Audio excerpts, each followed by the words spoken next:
সর্বপ্রথম গাদ্দারি শুরু করেছে ইহুদিরা। এই বনি নদর, বনি কুরাইজা, বনি কায়নুকা রসুলের সাথে সেই কমিটমেন্ট তারা ধরে রাখে নাই, গাদ্দারি শুরু হয়ে গেছে। নবীজি সাল্লাল্লাহু আলাইহি ওয়াসাল্লামকে তারা একের পর এক কষ্ট দিয়েছে। সবশেষে নবীজি সিদ্ধান্ত নিয়ে তাদেরকে বলছে, তোমরা খায়বার প্রান্তে থাকো। খায়বার প্রান্তে থেকেও যখন মুসলমানদের বিরুদ্ধে চক্রান্ত করছে, হযরত ওমর ফারুক রাদিয়াল্লাহু তাআলা আনহুর জামানায় ওমর ফারুক রাদিয়াল্লাহু তাআলা আনহু বললেন, খায়বারেও তোমাদের থাকার কোনো সুযোগ নাই, বের হয়ে চলে যাও, কারণ এইখানে বসেও তোমরা ইসলামের বিরুদ্ধে, মুসলমানদের বিরুদ্ধে ষড়যন্ত্র করছো। তারা চলে গেল।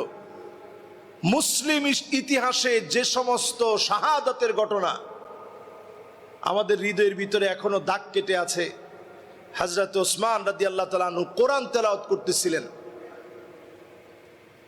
সেই সময় আব্দুল্লাহ বিন সাবার নেতৃত্বে হযরত ওসমান রাদিয়াল্লাহু তাআলা আনহুকে আক্রমণ করা হয়েছিল। কোরআন তেলাওয়াত অবস্থায় ফিনকি দিয়ে ওনার রক্তগুলা কোরআনের পৃষ্ঠার মধ্যে গিয়ে লেগেছে। তারপর হযরত ওসমান শহীদ হয়েছে। আল্লাহু আকবার। আপনি উজবেকিস্তানে যান, এখনো সেই কোরআনটা পৃষ্ঠা আকারে আছে। হযরত ওসমানের তেলাওয়াতের সময় রক্তগুলা ছিটকে গিয়ে লেগেছে। মুসলিম ইতিহাসের প্রত্যেকটি ঘটনার পিছনে আপনি তাকায় দেখেন, ইহুদিরা একটার পর একটা চক্রান্ত চালায় যাচ্ছে। সারা পৃথিবীতে আমরা বড় নির্যাতিত, অধপতিত। সারা পৃথিবীর সমস্ত মানুষের কাছে যদি বর্তমানে প্রশ্ন করা হয়, আপনি বেশি দূরে যাওয়া লাগবে না, গুগলে প্রশ্ন করেন সবচেয়ে নির্যাতিত কারা, উত্তর আসবে মুসলমানেরা। চ্যাট জিপিটিতে গিয়ে আপনি প্রশ্ন করেন সবচেয়ে নির্যাতিত কারা, উত্তর আসবে মুসলমানেরা। আজকের দিন পর্যন্ত আপনি তাকিয়ে দেখেন, 2 কোটি মুসলমান এখন সারা দুনিয়ার ভিতরে মার খাচ্ছে। মুসলমানদের ভাগ্যের পরিবর্তন হয় নাই। সারা দুনিয়ার ভিতরে 20 কোটি মুসলমান ঘর ছাড়া হয়ে গেছে, শরণার্থী হয়ে গেছে। বিভিন্ন শরণার্থী ক্যাম্পে ক্যাম্পে মুসলমান ঘুমায় আছে। ফিলিস্তিন ট্র্যাজেডিতে বিগত 1 বছরে 40,000 শিশু বাচ্চা তার মা তার বাবাকে হারিয়ে ফেলেছে। 68,000 আল্লাহর গোলাম আল্লাহর ডাকে সাড়া দিয়ে চলে গেছে, শহীদ হয়ে গেছে। লাখের উপরে মানুষ, কেউ হাত নাই, কারো পা নাই, কারো চোখ নাই, অঙ্গহানি হয়েছে, আহত হয়েছে, বড় ধরনের ইনজুর হয়ে আছে। ঠিক সেই মুহূর্তে এখন নতুন করে ইরানের সাথে যে সংঘাত, ইরান এবং ইসরায়েলের যে যুদ্ধ এখন আবার শুরু হয়েছে, এটা স্বাভাবিক বিষয় না। ইসরায়েল এর পরেই হাত দিবে লেবাননের দিকে, হাত দিবে ইয়ামানের দিকে, ইসরায়েল হাত দিবে তুরস্কের দিকে, এরপরে হাত দিবে পাকিস্তানের দিকে, এরপরে হাত বাড়াবে আফগানিস্তানের দিকে, এরপর হাত বাড়াবে আমার ভূখণ্ড বাংলাদেশ সহ মিডল ইস্টের আর বাকি যে কয়টা দেশ আছে, যাদেরকে ইসরায়েল তেমন কিছু মনে করে না, যাদেরকে বন্ধু বলে জানে, তাদের দিকে হাত বাড়াবে। দুবাই, সৌদি সহ এই দেশগুলোর দিকে ইসরায়েল হাত বাড়াবে। একের পর এক যখন তারা দুঃসাহস দেখাবে, সর্বশেষ আল্লাহ রাব্বুল আলামিন এই জমিন থেকে ইহুদিদেরকে সমূলে আল্লাহ তাআলা মূলোৎপাটন করবে। আল্লাহু আকবার। এর আগ পর্যন্ত ইহুদিরা শেষ হবে না, এর আগ পর্যন্ত তারা নিঃশেষ হবে না, তাদের চক্রান্ত চালিয়ে যাবে। নবীজি যখন হিজরত করে মদিনায় গেলেন, প্রথম গিয়ে বনি কুরাইজা, বনি নদর, বনি কায়নুকা 3টা ইহুদি গোত্রের সঙ্গে নবীজি ডেকে তাদের সঙ্গে কথা বললেন। একটার নাম বনি নদর, বনি কুরাইজা, বনি কায়নুকা। এই 3 গোত্রের সঙ্গে নবীজি আদর করে ডেকে বললেন, ভাই তোমরা আহলে কিতাব, কিতাবের অনুসারী, তো তোমাদের সঙ্গে তো আমাদের দূরত্ব খুব একটা বেশি না। তোমাদেরকে কেউ যদি আঘাত করতে আসে, আমরা মুসলমানরা তোমাদের জন্য ঢাল হয়ে দাঁড়ায় যাব। আর যদি তোমাদেরকে কেউ মারতে আসলে আমরা যেমন দাঁড়ায় যাব, আমাদেরকে কেউ আঘাত করতে আসলে তোমরা দাঁড়ায় যাবা। সর্বপ্রথম গাদ্দারি শুরু করেছে ইহুদিরা। এই বনি নদর, বনি কুরাইজা, বনি কায়নুকা রাসূলের সাথে সেই কমিটমেন্ট তারা ধরে রাখে নাই, গাদ্দারি শুরু হয়ে গেছে। নবীজি সাল্লাল্লাহু আলাইহি ওয়াসাল্লামকে তারা একের পর এক কষ্ট দিয়েছে। সবশেষে নবীজি সিদ্ধান্ত নিয়ে তাদেরকে বলছে, তোমরা খায়বার প্রান্তে থাকো। খায়বার প্রান্তে থেকেও যখন মুসলমানদের বিরুদ্ধে চক্রান্ত করছে, হযরতে ওমরে ফারুক রাদিয়াল্লাহু তাআলা আনহুর জামানায় ওমরে ফারুক রাদিয়াল্লাহু তাআলা আনহু বললেন, খায়বারেও তোমাদের থাকার কোনো সুযোগ নাই, বের হয়ে চলে যাও, কারণ এইখানে বসেও তোমরা ইসলামের বিরুদ্ধে, মুসলমানদের বিরুদ্ধে ষড়যন্ত্র করছো। তারা চলে গেল। মুসলিম ইতিহাসে যে সমস্ত শাহাদাতের ঘটনা আমাদের হৃদয়ের ভিতরে এখনো দাগ কেটে আছে, হযরত ওসমান রাদিয়াল্লাহু তাআলা আনহু কোরআন তেলাওয়াত করতেছিলেন, সেই সময় আব্দুল্লাহ বিন সাবার নেতৃত্বে হযরত ওসমান রাদিয়াল্লাহু তাআলা আনহুকে আক্রমণ করা হয়েছিল। কোরআন তেলাওয়াত অবস্থায় ফিনকি দিয়ে ওনার রক্তগুলা কোরআনের পৃষ্ঠার মধ্যে গিয়ে লেগেছে। তারপর হযরত ওসমান শহীদ হয়েছে। আল্লাহু আকবার। আপনি উজবেকিস্তানে যান, এখনো সেই কোরআনটা পৃষ্ঠা আকারে আছে। হযরত ওসমানের তেলাওয়াতের সময় রক্তগুলা ছিটকে গিয়ে লেগেছে। মুসলিম ইতিহাসের প্রত্যেকটি ঘটনার পিছনে আপনি তাকায় দেখেন, ইহুদিরা একটার পর একটা চক্রান্ত চালায় যাচ্ছে। বর্তমান পৃথিবীর পিআরসি জরিপ বলছে, এখন পৃথিবীতে যেই ধারাবাহিকতা চলছে, 2050 পর্যন্ত এই ধারাবাহিকতা যদি বজায় থাকে, সবচেয়ে বেশি হবে মুসলমানদের সংখ্যা। বলেন আল্লাহু আকবার। এটা তাদের কাছে একটা আতঙ্কের বিষয় যে মুসলমানদের সংখ্যা সবচেয়ে বেশি হবে। এই আতঙ্ক থেকেই ইহুদিরা তাদের তালমুদের ভবিষ্যৎবাণী অনুযায়ী 80 বছরের বেশি ইহুদিরা কোথাও স্টে করতে পারে নাই। এজন্য তারা তড়িগড়ি করে মুসলমানদের ভূমি দখলে তারা নেমে পড়েছে। আলহামদুলিল্লাহ, ইরান ঠিক এই মুহূর্তে 1500 কিলোমিটার দূর থেকে আক্রমণ করতে সামান্য তারা ভয় পাচ্ছে না। পারস্যের ইতিহাস তারা ধরে রাখার জন্য তাদের ঈমান দীপ্ত বলিয়ান কণ্ঠস্বর সহ তারা আক্রমণ চালিয়ে যাচ্ছে। এজ এ মুসলিম হিসেবে ইরানকে অনেকে একেবারে নট আউট করে দেয় যে তাদের আকীদা ভালো না, বিশ্বাস ভালো না। এই মুহূর্তে অন্তত মুসলিম হিসেবে ইরানের জন্য দোয়া করা উচিত। প্রত্যেক মসজিদ থেকে যদি ইরানের বিপর্যয়টা দুর্বিষহ বিপর্যয় হয়, মুসলমানদের জন্য কালো একটা অধ্যায় নেমে আসবে। নবীজি সাল্লাল্লাহু আলাইহি সাল্লাম এই জন্যই বলেছেন, এমন একটা সময় আসবে, হাত্তা তুকাতিলুল ইয়াহুদ, প্রান্তে প্রান্তে ইহুদিদেরকে হত্যা করা হবে।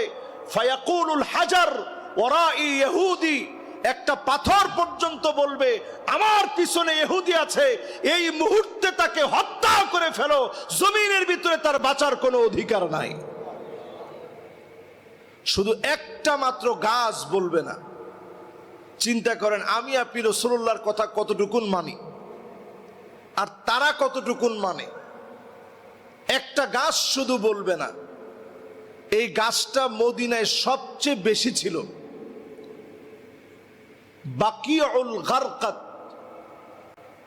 গরকাদ নামক একটা গাছ আছে, আমাদের দেশের বাবলা গাছ টাইপের আর কি।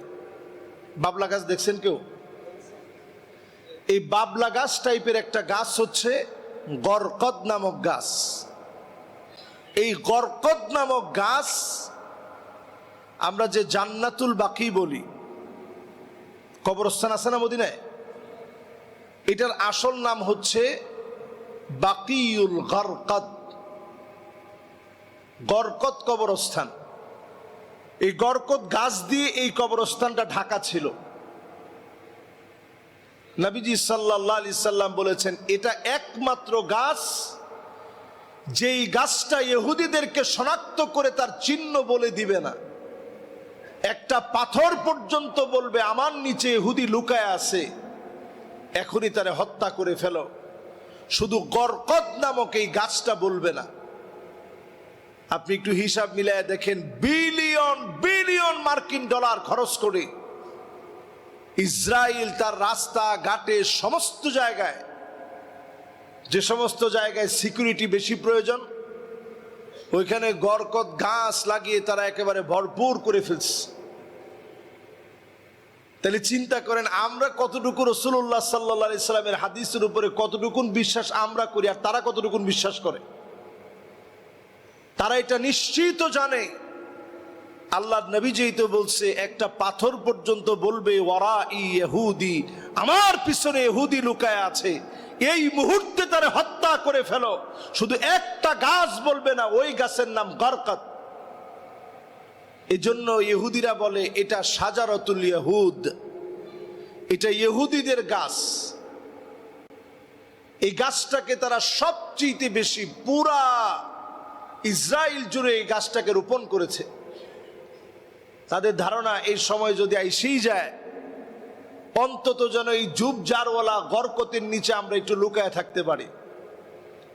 কিন্তু তারা বুঝে নাই, রাসূল হাদিসের মধ্যে বলছে ফায়াকুলুল হাজার, পাথর পর্যন্ত বলবে আমার পিছনে ইহুদি লুকায় আছে। আমি তো মনে করি ধুলিবালি পর্যন্ত বলবে আমার উপরে ইহুদি দাঁড়ায় থাকার কোনো অধিকার নাই, আল্লাহর জমিনে 1 ইঞ্চি জায়গা তাদের হবে না। ঠিক কিনা বলে? চিন্তা করেন, আরব ভূখণ্ড থেকে তারা যখন বের হয়ে চলে গেছে, হিটলার একাই তাদেরকে হত্যা করেছে। 60 লক্ষ ইহুদিকে মেরে অল্প কিছু ইহুদি রেখে দিয়েছিল। পৃথিবীবাসী যেন ব্লেম দিতে না পারে যে হিটলার এত ইহুদি মারলো কেন। কোনোভাবে যেন ইহুদিদের প্রতি মানুষের সফট কর্নার তৈরি হতে না পারে। কিছু ইহুদিকে রেখে গিয়েছিলেন যারা সারা পৃথিবীর বাজার নিয়ন্ত্রণ করে। এই পৃথিবীতে একটা ইহুদি গোষ্ঠী, নাম রথ চাইল্ড ফ্যামিলি, এই একটা গোষ্ঠী গোটা পৃথিবীর অর্থনীতি নিয়ন্ত্রণ করে। আপনি অবাক হয়ে যাবেন, ব্যাংক অফ দ্য ব্যাংকস, সারা ওয়ার্ল্ডের সমস্ত ব্যাংকিং লেনদেন নিয়ন্ত্রণ করে তারা। ক্রিপ্টোকারেন্সির প্রবর্তক তারা।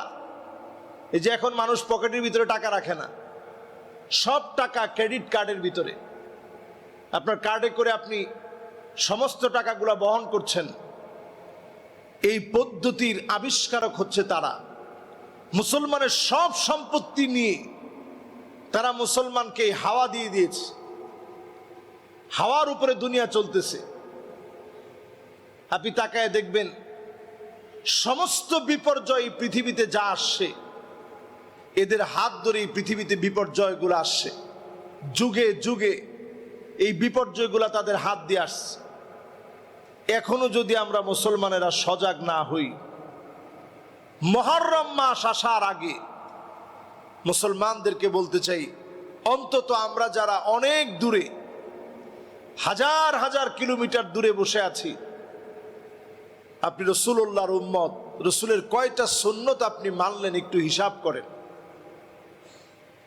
ইহুদিরা যদি এত বছর পরে এসেও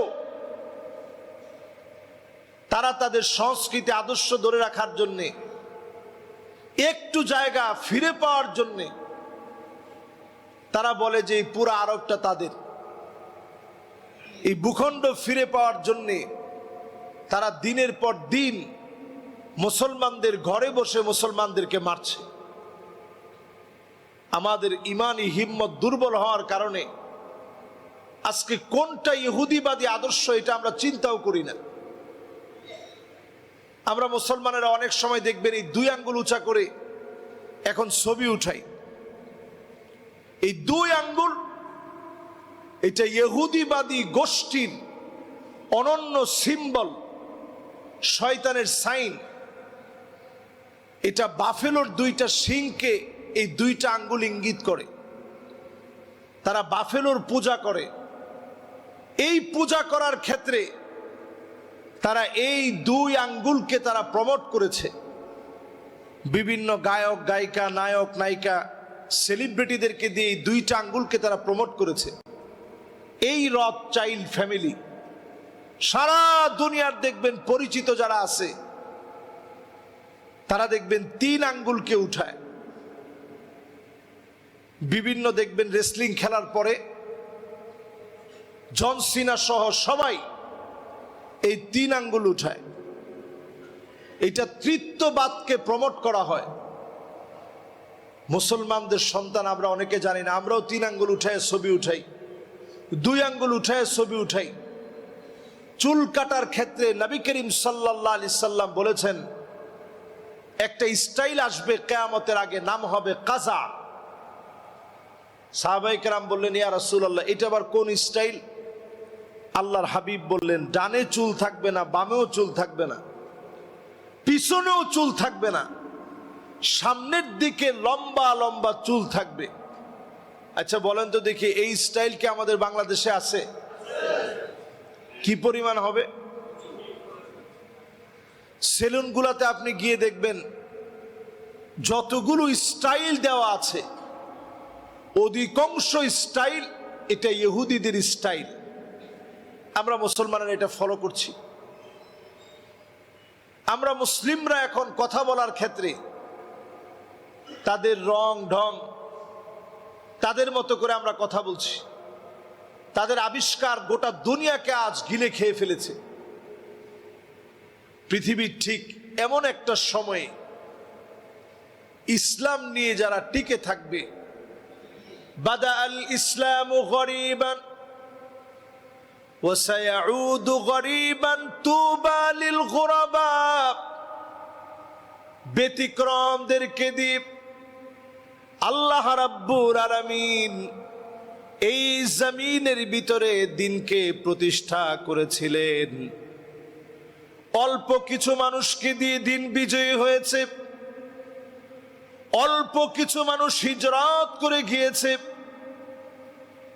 অনেক মানুষ নিয়ে মক্কায় ফিরে এসেছে। আল্লাহ পাক বিজয় দিয়েছিলেন। আজও যদি আপনি ফিরে আসেন, দিনের দিকে, দিনের আহ্বানে যদি ফিরে আসেন, বাদা আল ইসলামু গরীবান ওয়া সায়াউদু গরীবান তুবা লিল গুরাবা। এই ব্যতিক্রমদেরকে দিয়ে আবার যিনি মুসলমানদেরকে বিজয়ী বানায় দিবেন তিনি কে? ইউশিকুল উমামান তাদা আলাইকুম কামা তাদাল আকালা ইলা কাসাতিহা। আল্লাহর নবী বলেন, এমন সময় আসবে দস্তরখানায় খাদ্য বেড়ে যেভাবে মেহমানদারি করা হয়, সারা দুনিয়াকে, সারা দুনিয়ার ভিতরে ইহুদি গোষ্ঠী এমন হয়ে যাবে, খ্রিস্টানরা এমন হয়ে যাবে, হিন্দুরা এমন হয়ে যাবে, বৌদ্ধরা এমন হয়ে যাবে, সারা দুনিয়ার ভিতরে মুসলমানদেরকে মারবে, সবাই প্রতিযোগিতা লাগিয়ে দিবে। সারা দুনিয়ার কে কোথায় মুসলমানদেরকে মারতে পারে, কালেমাওয়ালা ছোট্ট বাচ্চাকেও মারবে। সবাই যখন প্রতিযোগিতা করবে, এরপরেই যিনি মুসলমানদেরকে বিজয়ী বানায় দিবেন তিনি কে? সবার যখন দেওয়ালের ভিতরে পিঠ থেকে যাবে, আল্লাহর নুসরত শুরু হয়ে যাবে। দেওয়ালে পিঠ থেকে যাওয়ার সময় আমার তো মনে হয় আর বাকি নেই। আর কি বাকি আছে মুসলমানদের হাতে? ইরানের পরে যদি তুরস্ক পর্যবসিত হয়, লেবানন, জর্ডান সহ আরব মিডল ইস্টের যারা তাদের বন্ধুবর আছে, এই দেশগুলোও যদি ক্ষতিগ্রস্ত হয়ে যায়, দিন শেষে তো আমাদের কান্নার শেষ নেই, যাওয়ার মতো কোনো জায়গা নাই। সেই দিকে এখন পৃথিবীর হিস্ট্রি হাঁটছে। আল্লাহ রাব্বুল আলামিনের কাছে ঠিক এই সময় আমি আপনি যদি ইমানের উপরে যদি একটু অটুট হতে পারি, মজবুত হতে পারি, ইমানের দাবিতে যদি সত্যবাদী হই, অল্প সংখ্যক লোক দিয়ে আগামীর পৃথিবী আবার মুসলমানদের নেতৃত্ব আল্লাহ তাআলা দান করবেন। বলেন আল্লাহু আকবার। খুব বেশি লোক দিয়ে আল্লাহ তাআলা কখনো মুসলমানদেরকে বিজয়ী করেন নাই। খুব বেশি লোক দিয়ে পৃথিবীতে মুসলমানরা কখনো শাসন করে নাই। কোথাও কোথাও এমন হয়েছে কোনো যুদ্ধই লাগে নাই। ইয়ামানে যখন ইসলাম প্রবেশ করছে কোনো যুদ্ধ লাগে নাই। রাসূল সাল্লাল্লাহু আলাইহি সাল্লাম এর জন্য প্রশংসা করে গেছেন, আল ইমানু ইয়ামানি, আল ইমানু ইয়ামানিয়ুন, আল ইমানু ইয়ামানি। নবীজি সাল্লাল্লাহু আলাইহি সাল্লাম ইয়ামানিদের প্রশংসা করে বলছেন, ইমান তো ইয়ামানিদের মতো হওয়া উচিত। তাদের ইমানটা কেমন? বিনা যুদ্ধে তারা কালেমা পড়ে মুসলমান হয়ে গেছে। বলেন আল্লাহু আকবার। প্রিয় ভাইয়েরা আমার, আজকে সেই ইয়ামানের অবস্থাও করুণ, ভয়াবহ। মুসলমানদের সেদিকে দৃষ্টিপাত নেই। মুসলমানদের পেট সেখানে পিঠের সাথে লেগে গেছে। চরম দুর্বিষহ অবস্থা ইয়ামানে, চরম দুর্বিষহ অবস্থা ফিলিস্তিনে।